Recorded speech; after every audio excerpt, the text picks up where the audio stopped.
Hi, Jade. Hi. Hi. You were born in Hexham, Yes. but I don't think you have any proper memories of Hexham, right? Or do No, you? I was tiny. I was like well, I wasn't this big, but I was a small baby. Why did your parents move to London?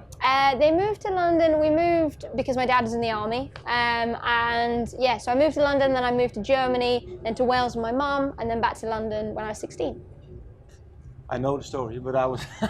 Sorry. I was just, no problem. Do you want like quick fire? No. Okay. I talk a lot. Sorry. I just want a proper conversation with you. Okay, That's no good. worries. So you moved to London when you were 2 years old. Yes. And then, well, 5 years you went to Germany. Yes. You Yeah. already mentioned it, but do you have any memories of London? London from the early days, I have memories of Northwood. But obviously, all my memories of London now are since I was 16, more than when I was like, 4? So, yeah. What was it like for you to travel around to London, then to Germany? Was it hard? Was it fun? Was it? It's difficult to say. I think I was more focused on what was going on, as you are as a kid around you. And I think, I talk about it a lot, but my family were kind of going through a couple of transitions. My parents split, that's why I moved to Wales. So I'd say I was quite focused on that, really. But I had a great childhood. I was always in the garden. Always in the garden. But what are your memories then of Germany? Germany, there was a big acorn tree on my street, and so one day, like, there were loads of kids with, parents who, the wine's pretty cheap in Germany, as you might know, so they used to get a bit drunk, and then they kind of forgot about us one night, and we all like dug and made a big mound of acorns at the bottom of the tree, the whole street's kids, and then at 12 o'clock we had to go home and go to bed, but that was probably, my But favorite it was also the place where you started playing the piano. Yeah, well, it wasn't actually. It was in Wales. So I moved from Germany about 7, 8, like you said, and then as soon as I started the one before secondary school, I started piano. It was free piano lessons going in school. So. So you had free piano lessons. Were you actually interested in music before you went to those free lessons, or? Yeah, I mean, it was always around the house. I've told this story before, but my parents were like 90s parents, so they were big rave heads almost, and I used to kind of grow up with the floor kind of going and I'd cry because I couldn't join in this big rave that was going on downstairs between my mum and dad. But I grew up with all sorts. In every baby video, I've like got CDs in my hand and I'm putting in Shania Twain or Cher, Believe. You know what I mean? I'm a very musical kid. So. But was it funny because now you play not actually the style that your parents listened to a lot when they were. No. How come? I don't know. It's a bit of a rebellion, I guess. I mean, I found the music I play when I was 12 or 13 years old, and I remember it being quite the revelation for me. I found like Neil Young, Bob Dylan, all the stuff that most kids' parents listen to. I find. A lot of kids' parents are into Janis Joplin. I never really was exposed to that. So when I found all this guitar-based blues music or folk music, I was just like, How come? Why? Boom. I guess I use this quote because it's interesting. Like Kamasi Washington said that the instrument you start playing isn't always the instrument you're meant to be playing. Because I think he started on like a flute or something and moved on to the sax. And I think piano wasn't necessarily, when I found the guitar, it's like something just kind of clicked. There's this freedom. I find that accompanies the guitar. You're not held back. It's just an accompanying instrument. But songwriting, because I feel songwriting is my strongest art. You know what I mean? So what made you decide when you played the piano 4 years? Mm-hmm. So what made you decide actually to turn to the guitar when you were 12? What happened? It was a family friend, and he always used to play the guitar, and I always used to be like fascinated by it. I found Why? it. How come? Because he had a very rock and roll way of doing it. You know what I mean? It would always be kind of, drunk and have a cigarette, and he played Black Motorcycle Club and Mazzy Star, and I was just like, this is really cool.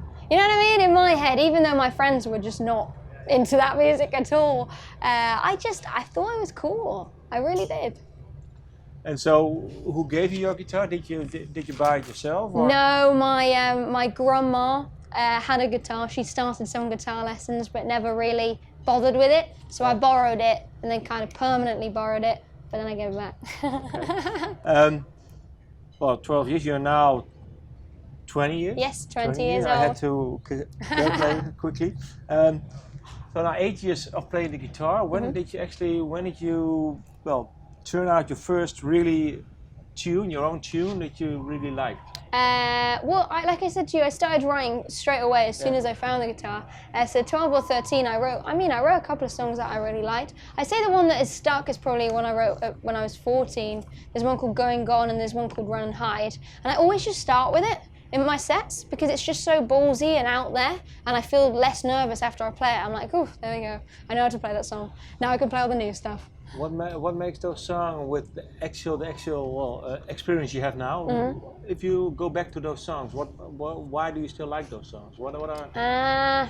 Well, it's familiarity, I guess. The reason that I like my songs now is I recognise a maturity in my songwriting and I recognise myself in it. Whereas the early ones weren't necessarily about that. They were about writing a song I could get up in a pub and sing with confidence and kind of work on that. So I wasn't always hiding playing sad songs. So I guess those songs I told you about are the first example of that. So yeah. And is it for you? Could you still write a song like that now? I do, yeah. I'd say Aha is a bit like a, adult version of Run and Hide. You know, the one I open up with. They're all like parents of. I find my songs. It's like one because they're all the same. I guess I'm the constant in it. Yeah. But yeah, they're all very much related to each other in my style. And it's for you. You released an EP in 2017. Yes. Something American. You were actually selected for the BBC Sound of 2018. Yeah. In hindsight, what did it bring you, the Sound of?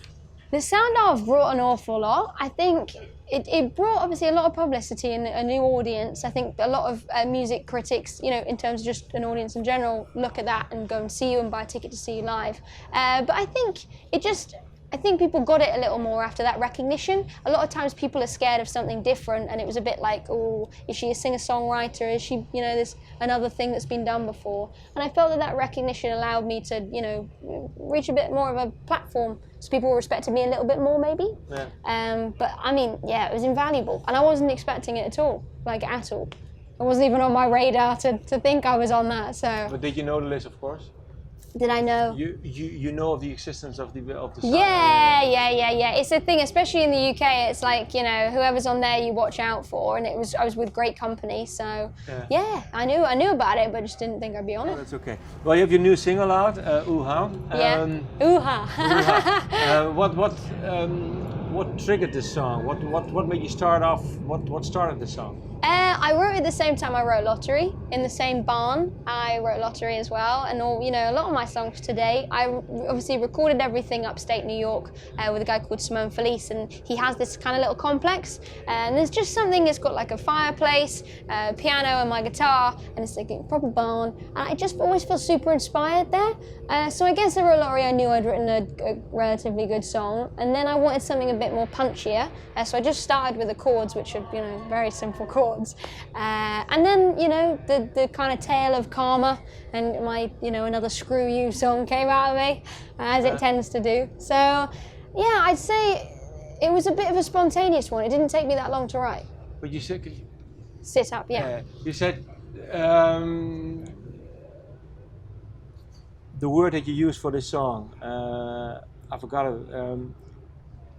Sentimental song. What was it? Some sort of karma song, yeah. Yeah. Fuck you song. Or yeah, Screw You song. Screw You song. Yeah, or Fuck You song. Yeah. Sorry, Screw You song. Why do they tend to come out of you? Probably because I'm 20 years old and I'm a bit feisty and I'm not very apologetic, and in my everyday life that's you can ask my boyfriend, I'm pretty fiery character. And I guess it's because I constantly throughout my life have watched supposedly men get the upper hand in a relationship, and I'm always fascinated with how someone can betray someone and get away with it. So I think that's why it always comes out in my songs, this tale of cheating. But I think it's just whittled its way down into me, and I think it's a strong feminist song, as all my music is, because I've lived with my mum and my grandma, who are ultimately single ladies and very strong themselves.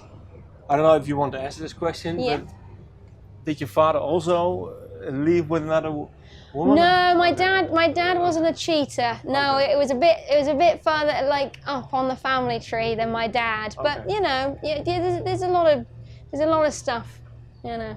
No, but I was thinking because, like you were saying, maybe if your dad left with another woman, then you might be really angry about it. But it's something, No, not my something you dad. witness in society. Yeah, it's in my family, but it's not my dad. Okay. That's good. Dear. But how come do you think the men still get the upper hand in it? Well, it's fascinating. There's this evolutionary thing that someone told me once, that when babies are born, they look more like their fathers, so the fathers have less chance of running away and leaving the kid. And I just think that's such a kind of, it's an evolutionary proof that it's the men that always seem to bugger off and leave the woman with all the shit ultimately. So I guess that's kind of, you know, a metaphor for it. I'm not sure, I couldn't tell you why. And I'm not saying it's all men either. Okay, that's good. What does your mom and your grandma think of those songs? Do they support you and say, "Come on, get the best out of you," or? Yeah, my grandma's always like, I sometimes feel like you're writing about me. She's like, I can't believe how you channel that when it's, you know, not experienced it directly.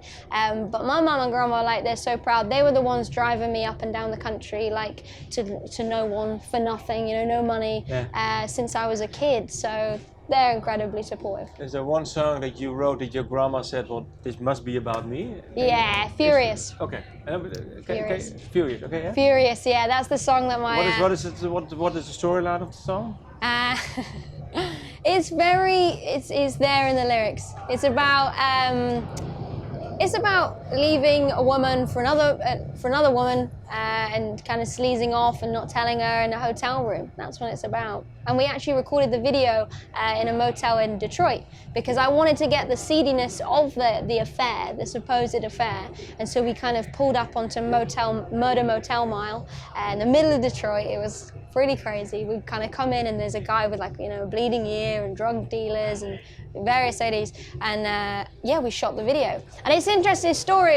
You know, it's a bit of an anecdote, but I was sat on the bed and it was so sad. There was this lady outside and she was on the phone and she was kind of like on the phone to her boyfriend saying, I'm doing this for us. And it was just quite a awakening moment to be like, how grateful you are for your reality. You know what I mean? Can you explain a bit more grateful moment? I think it was like going to that place, or any, like when you see like people who are like deprived firsthand, it just makes you really think about, you know, how lucky you are in a way. But did it help you even more afterwards with writing lyrics?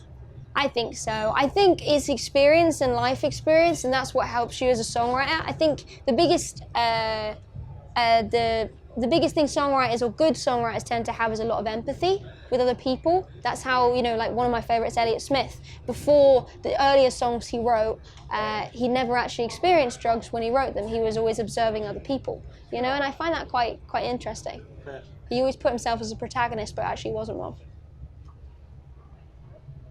How do you, you released your EP this last year. Are you in the finishing stages of an album now? Yeah, I am. I've written kind of the last batch. I tend to every 3 months go in the studio and track 12 songs acoustically, and then as a group, you know, everyone whose opinion I respect, we pick, you know, how many good ones there are, and I'll go and record it with a band live. But in that batch there was 4 or 5, and I think it's just like, it's like a football team. You kind of top the tiers off of the worst songs, and now, I mean, I'm going to do my last recording session in December, and then should have an album next year. Next year? Yeah. Any working title, album title already, or? I'm debating it. I did have one, and now I'm like, oh, maybe people can't pronounce it properly, so. Okay. I won't ask because you won't, No, you won't tell me. But do you discuss this, for example, with your grandma and your mother too? It's hard with relatives because you have to think about if you actually want an opinion.